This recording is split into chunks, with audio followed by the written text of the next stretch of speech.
اعوذ باللہ من الشیطان الرجیم بسم اللہ الرحمن الرحیم اشہد ان لا الہ الا اللہ لا شریک لہ الہا واحدا احدا صمدا لم یتخذ صاحبۃ ولا ولد ولم یکن لہ کفوا احد لا الہ الا اللہ وحدہ لا شریک لہ لہ الملک ولہ الحمد وہو علی کل شیء قدیر۔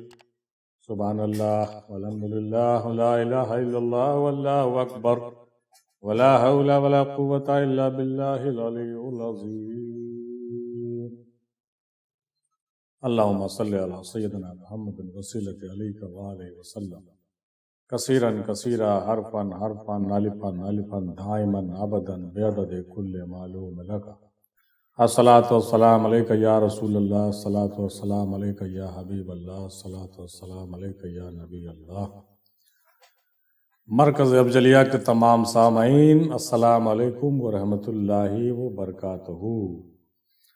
آئیے آج تجزیہ نامہ کو پیش کرنے کے حوالے سے آن لائن ڈسکشن جو 1 نومبر 2025 سے 30 نومبر 2025 تک ہوا تھا، اس عنوان پر آج ہم لوگ گفتگو کریں گے۔ عنوان کیا تھا بغور ملاحظہ فرمائیے۔ سورہ بقرہ کی آیت نمبر 269 میں موجود ہے کہ یؤتی الحکمۃ من یشاء ومن یؤت الحکمۃ فقد اوتی خیرا کثیرا وما یذکر الا اولو الالباب۔ ترجمہ ہے کہ جسے وہ چاہتا ہے حکمت و دانائی عطا فرماتا ہے، اور جسے حکمت عطا ہوئی بے شک اسے در حقیقت خیر کثیر مل گئی۔ عقل مندوں کے سوا کوئی نصیحت قبول نہیں کرتا۔ سورہ الکہف کے آیت نمبر 65 میں درج ہے کہ سو انہوں نے وہاں ہمارے بندوں میں سے ایک خاص بندہ کو پایا جسے ہم نے اپنے خاص رحمت سے نوازا تھا، اور اسے اپنی طرف سے خاص علم لدنی عطا کیا تھا۔ قرآن حکیم میں 2 جگہوں پر 2 علم کا ذکر آیا ہے۔ پہلا سورہ البقرہ میں علم حکمت کا، اور دوسرا سورہ کہف میں علم لدنی کا۔ اس میں یہ سوال پیدا ہو جاتا ہے کہ کیا یہ دونوں علوم ایک ہی ہیں یا دونوں میں فرق ہے؟ دوسرا کہ اگر دونوں علوم میں فرق ہے تو کیا فرق ہے؟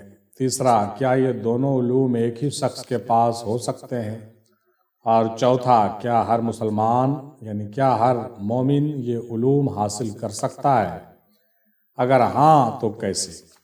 مطلب یہ ہوا کہ سورہ بقرہ کی اور سورہ کہف کی آیتوں کے حوالے سے یہ پوچھا گیا کہ حکمت والا علم کیا ہے اور علم لدنی کیا ہے، کیا دونوں میں فرق ہے کہ نہیں فرق ہے، اور کس حکمت والے علم کے بارے میں قرآن میں چرچا ہو رہا ہے۔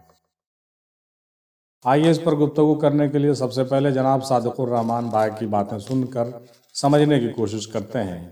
لکھتے ہیں کہ سب سے پہلے تو یہ سمجھنا ضروری ہے کہ علم اور حکمت دراصل اللہ تعالیٰ کے 2 صفات سے نکلے ہیں، علیم اور حکیم۔ جو صفاتی جو نام ہے علیم اور حکیم، اس سے علم اور حکمت نکلا ہے۔ اب فرق کیا ہے؟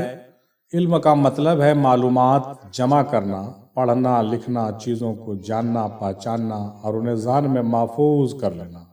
یہ تو ایک طرح سے اسٹوریج ہے۔ لیکن حکمت کیا ہے؟ حکمت ایک پروسیس ہے، یعنی جو معلومات آپ نے جمع کی ہیں ان میں سے صرف وہ چیز نکال لینا جو فائدہ مند ہو، جس میں خیر ہو۔ مثال کے طور پر حکیم کو جڑی بوٹیوں کا علم ہوتا ہے، لیکن اس علم میں سے وہ ایسی دوائی بنا لیتا ہے جو لوگوں کے کام آ سکے۔ تو حکمت دراصل علم میں چھپی ہوئی خیر کو تلاش کرنے کا نام ہے۔ قرآن میں بھی اللہ تعالیٰ کے یہ دونوں نام اکثر ساتھ ساتھ آتے ہیں، یعنی علیم هو العلیم و هو الحکیم، یعنی وہ علیم بھی ہے، علم جاننے والا بھی ہے، اور حکیم بھی ہے، یعنی حکمت والا بھی ہے۔ تو اب علم لدنی کی بات کرتے ہیں تو یہ اس وقت شروع ہوتا ہے جب انسان ان دونوں صفات علیم اور حکیم کا مظہر بن جاتا ہے، یعنی علم لدنی میں دونوں چیزیں کامل ہو جاتی ہیں، علم بھی اور اس میں چھپی ہوئی حکمت کا شعور بھی۔ حضرت خضر علیہ السلام کی مثال لے لیجئے، انہیں اللہ نے علم دیا کہ آگے کیا ہونے والا ہے، اور ساتھ ہی حکمت بھی دی کہ اس صورتحال میں خیر کیسے نکالی جائے۔ کشتی میں سوراخ کرنا، بچے کا معاملہ اور دیوار کھڑی کرنا، یہ سب علم لدنی کی مثالیں ہیں جہاں علم اور حکمت دونوں موجود تھے۔ یہ علم کس کو ملتا ہے؟ جسے اللہ اپنے بندوں میں سے چن لیتا ہے اور اپنے قرب کی طرف لے جاتا ہے اور اپنی طرف منسوب کر دیتا ہے۔ یعنی کہنے کا مطلب یہ ہوا، علم اور حکمت دونوں اللہ کے صفاتی نام سے نکلے ہیں۔ ایک کا معاملہ ہے علم جمع کرنا، دوسرے کا معاملہ حکمت والی بات کو، اس سے خیر کو تلاش کر لینا، اس سے ٹیکنکس کو نکال لینا، یہ ہو گیا علم اور حکمت۔ اور جب علم اور حکمت دونوں میں انسان جب کامل رہتا ہے اور اس کا مظہر بن جاتا ہے تو بقول ان کے علم لدنی ان کو مل جاتی ہے اور وہ اللہ تعالیٰ کی خاص عطا ہوتی ہے، ماشاءاللہ۔ اب جناب عمران حسینی صاحب کی باتیں سماعت فرمائیے۔ کہتے ہیں کہ پہلی آیت میں جو حکمت کا ذکر ہے وہ دراصل دین کی گہری سمجھ ہے، یعنی یہ سمجھنا کہ اللہ کا جو قانون کائنات میں چل رہا ہے، انسان کو اپنی زندگی بھی اسی قانون کے مطابق گزارنی چاہیے۔ یہ کوئی عام علم نہیں بلکہ ایک بصیرت ہے، ایک نور ہے جو اللہ خاص بندوں کے دل میں ڈال دیتا ہے۔ یہ کتابوں سے نہیں آتی، اور اگر کسی کو مل بھی جائے لیکن وہ اسے قبول نہ کرے یا عقل سے کام نہ لے تو وہ محروم ہی رہتا ہے۔ دوسری آیت میں جو فرق ہے وہ یہ ہے کہ یہاں صبر اور اطاعت دونوں کی تعلیم ہے، یعنی اپنے مرشد یا استاد کی صحبت میں جم کر رہنا، ان کی نصیحت پر صبر کے ساتھ عمل کرنا، اور یاد رہے صبر کا مطلب صرف برداشت نہیں بلکہ ثبات اور استقامت بھی ہے، اور اطاعت کا مطلب اندھی پیروی نہیں بلکہ ادب، اعتماد اور عمل ہے۔ حضرت موسیٰ علیہ السلام اور حضرت خضر علیہ السلام کا واقعہ بالکل اسی بات کو سمجھاتا ہے۔ اللہ نے موسیٰ علیہ السلام جیسے عظیم نبی کو خضر کے پاس اس لیے بھیجا کہ امت کو سمجھایا جائے کہ علم ظاہر کے ساتھ حکمت، صبر اور اطاعت بھی ضروری ہے۔ انہوں نے حکمت کو صبر اور اطاعت کے ساتھ جوڑ کے سمجھانے کی کوشش کی ہے، ماشاءاللہ۔ کشتی میں سوراخ کرنا، بچے کا معاملہ، دیوار کی تعمیر، ہر عمل میں بظاہر کچھ اور تھا لیکن اندر حکمت الہی تھی۔ موسیٰ علیہ السلام ظاہری علم سے دیکھ رہے تھے، اس لیے سوال کرتے تھے، آبجیکشن کرتے تھے۔ پیغام یہ ہے کہ علم بتاتا ہے کیا کرنا ہے اور حکمت بتاتی ہے کیوں کرنا ہے، ماشاءاللہ۔ یعنی علم سے علم میں اضافہ ہوتا ہے، علم بڑھتی ہے، لیکن حکمت یہ بتاتا ہے کہ جو علم تم سیکھ رہے ہو اس کا کرو گے کیا، اس کو پریکٹیکل اپنی زندگی میں اتارو گے کیسے، اور اس کو عملی جامہ پہناؤ گے کیسے اور کیوں پہناؤ گے، یہ بہت بڑی بات ہے۔ اب یہ سوال پیدا ہوتا ہے کہ کیا یہ علم ہر مومن حاصل کر سکتا ہے؟ تو جواب یہ ہے کہ علم کی دو قسمیں ہیں۔ علم ظاہر جو قرآن، حدیث، شریعت، فقہ کا علم ہے، یہ ہر مومن محنت اور خلوص سے حاصل کر سکتا ہے اور یہ فرض بھی ہے۔ لیکن علم باطن یا علم لدنی وہ روحانی نور ہے جو اللہ اپنے خاص بندوں کو عطا کرتا ہے۔ یہ دل کی صفائی، تقوی، صبر اور اطاعت کے نتیجے میں ملتا ہے۔ جس کے دل میں اللہ کے نور سے روشنی ہو، روشنائی ہو، انہیں یہ نصیب ہو جاتا ہے۔ یعنی مطلب صاف ہے کہ علم تو آپ حاصل کر سکتے ہیں لیکن حکمت اللہ کی عطا ہوتی ہے۔ ماشاءاللہ، بہت خوبصورت جوابات پیش کیے جا رہے ہیں۔ اب جناب شاہ محمد انور حسینی صاحب کی گفتگو سماعت کیجیے۔ فرماتے ہیں کہ یہ دونوں علوم ایک نہیں ہیں صاحب، بلکہ ان میں فرق ہے، یعنی علم اور حکمت میں فرق ہے۔ کیا فرق ہے؟ اس فرق کو سمجھنے کے لیے مثال دیکھیے۔ جیسے ظاہر اور باطن میں فرق ہے، زندگی اور موت میں، اندھیرے اور اجالے میں، ذات اور صفات میں، فنا اور بقا میں، یہ سب نفی اور اثبات کے ذریعے ایک دوسرے سے جڑے ہوئے ہیں۔ بالکل اسی طرح یہ دونوں علوم تمام ظاہری علوم کے نفی کیے بغیر علم لدنی کا ظہور ممکن نہیں ہے۔ یعنی مطلب یہ کہنا چاہتے ہیں کہ جب ظاہری علوم کی نفی ہوتی ہے تب علم لدنی کا کیا ہوتا ہے؟ ظہور ہوتا ہے۔ یہ سمجھ لیجئے اس بات کو۔ ایسا ہی کسی کو علم لدنی نہیں ملتی ہے، یعنی علم جب نیستی سے گزرتی ہے، فنائیت سے گزرتی ہے، تب جا کر کے بقول ان کے علم لدنی اور حکمت کا ظہور ہوتا۔ مطلب یہ ہوا کہ جو آپ نے پڑھا لکھا اس کو یکسر جب آپ بھلا دیجئے گا، تب جا کر کے جو علم آپ کے قلب و جگر میں پیدا ہوگی، بیدار ہوگی نور کے توسل سے، وہ حکمت ہوگا اور وہی علم لدنی ہوگا۔ ماشاءاللہ، بہت اچھی بات آپ نے پیش فرمائی ہے، اور آپ کے انداز کہنے کے بالکل بہت عمدہ ہے۔ اب ایک اور زاویہ یہ ہے کہ ایک عقلی علم ہے جو انسان کے عقل تک محدود ہے، اور دوسرا غیر عقلی علم ہے جو وحی الہی کا علم ہے۔ یہی وہ غیبی علم ہے جو انبیاء پر نازل ہوتا تھا۔ آج یہ غیر عقلی علم اللہ تعالیٰ اپنے ولیوں کو قلب میں الہام کے ذریعے عطا کرتا ہے۔ اصل میں انسان کے دو وجود ہیں، ایک جسمانی اور دوسرا روحانی۔ ایک ظاہر ہے جو نظر آتا ہے، دوسرا باطن ہے جو غیب سے تعلق رکھتا ہے۔ روحانی وجود عالم امر سے تعلق رکھتا ہے اور جسمانی وجود عالم خلق سے۔ اسی طرح ایک علم عالم خلق سے تعلق رکھتا ہے اور دوسرا عالم امر سے۔ اللہ نے ہر چیز کی دو قسمیں بنائی ہیں تاکہ ہم نصیحت حاصل کر سکیں۔ مطلب جناب حسینی صاحب یہ بالکل واضح طور سے کہنا چاہتے ہیں کہ علم کا تعلق عالم خلق سے ہے، جبکہ حکمت کا تعلق عالم امر سے ہے۔ ماشاءاللہ، حکمت اور دانائی کا تعلق انسان کے ظاہری نفسانی وجود سے ہے، یہ خلق خدا کی خدمت کے لیے ہے، اور خیر قصیر سے تعلق رکھتا ہے۔ انسان کے نفسانی وجود پر شیطان کی حکومت ہے جو وسوسے ڈالتا ہے اور لوگوں کی عقل کو گمراہ کر دیتا ہے۔ اللہ تعالیٰ جسے چاہتا ہے حکمت عطا کرتا ہے تاکہ وہ شیطان کے مکر و فریب سے نجات پا کر نور محمدی صلی اللہ تعالیٰ علیہ وسلم کی رحمت میں داخل ہو جائے۔ یعنی اللہ تعالیٰ جسے چاہتا ہے وہ حکمت عطا کرتا ہے، اور جب حکمت عطا ہوگی تبھی وہ شیطان کے فریب و مکر سے بچ سکے گا، ورنہ کوئی کتنا بھی علم حاصل کر لے شیطان کے مکر و فریب سے نہیں بچ سکتا۔ لیکن عقل مندوں کے سوا کوئی اسے نصیحت کو قبول نہیں کرتا۔ علم لدنی کا تعلق انسان کے باطنی روحانی وجود سے ہے۔ روح امر ربی ہے، لیکن ہر روح پر اللہ اپنا امر نازل نہیں فرماتا، وہ اپنے ولیوں کی روح پر اپنا امر نازل فرماتا ہے۔ ماشاءاللہ، بہت عمدہ طریقے سے جناب حسینی صاحب اپنی باتوں کو پیش فرما رہے ہیں۔ آئیے آگے دیکھتے ہیں۔ فرماتے ہیں کہ انہیں اپنی خاص رحمت سے نوازتا ہے اور اپنی طرف سے علم لدنی عطا کرتا ہے تاکہ وہ اللہ کے علم و ہدایت کا پیغام لوگوں تک پہنچا سکے۔ ایک علم میں اللہ کی بندگی کی ہدایت ہے، دوسرے علم میں اپنے رب کا قرب حاصل کرنے کی ہدایت ہے۔ کیا یہ دونوں علوم ایک شخص کے پاس ہو سکتے ہیں؟ بالکل ہو سکتے ہیں صاحب، کیوں نہیں ہو سکتے؟ انسان خود ایک کائنات کے مانند ہے، جو کچھ دونوں عالموں میں موجود ہے وہ سب انسان کے وجود میں موجود ہے۔ حدیث شریف میں ہے الانسان سری وانا سرہ، انسان میرا بھید ہے اور میں اس کا بھید ہوں۔ جب انسان ہی معرفت الہی ہے تو بے شک ایک شخص کے پاس دونوں علوم ہو سکتے ہیں، لیکن انسان کو چاہنے سے کچھ نہیں ہوتا جب تک اللہ نہ چاہے۔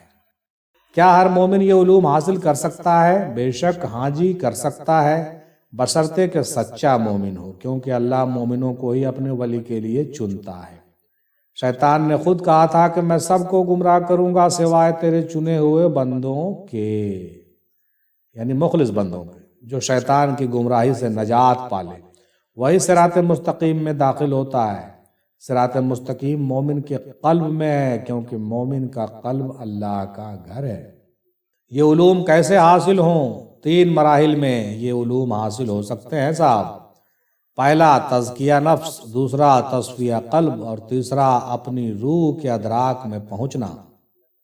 تزکیہ نفس اور تصفیہ قلب کے بغیر خیر کثیر نہیں ملتی، اور روح کے ادراک کے بغیر قرب الہی حاصل نہیں ہوتا، اور قرب الہی کے بغیر علم لدنی نہیں ملتا۔ اس کا